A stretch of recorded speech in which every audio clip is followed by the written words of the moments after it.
தொப்புள் கொடியை அறுக்கும்போது 10 வருஷம் சுக்கிர திசை இருந்தால் அப்போ அந்த குழந்தைக்கு 10 வயசு வரைக்கும் சுக்கிர திசை நடக்கும். அதுக்கு அடுத்தது சுக்கிரனுக்கு அடுத்து சூரியன் திசை ஒரு 6 வருஷம். 16 வயசுங்கும் போது இவர் படிக்கிற காலமாக இருக்குது. கண்டிப்பாக 16 வயசுக்கு மேலே சுக்கிர திசை முடிஞ்சு சூரியன் முடிஞ்சு சந்திர திசை 10 வருஷங்க. அப்போ 26 வயசு ஆயிரும். அப்போ 26 வயசுங்கும் போது குடும்பத்துக்குள்ளே அவரும் ஒரு பொறுப்புள்ள மனிதராக இருப்பாருங்களா, கல்யாணத்துக்கு தகுதி ஆயிடுவார்.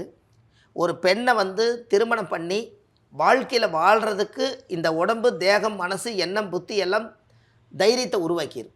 இந்த 26 வயசு செவ்வாய் திசையில் இவர் கல்யாணம் பண்ணுவார். அப்போ 26 ஒரு 7 33 வயசு.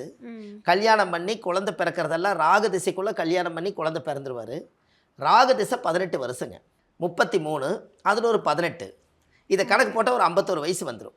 அப்போ இவருக்கு 51 வயசு வரைக்கும் இவருக்கு ராகு திசை தான் நடக்கும்.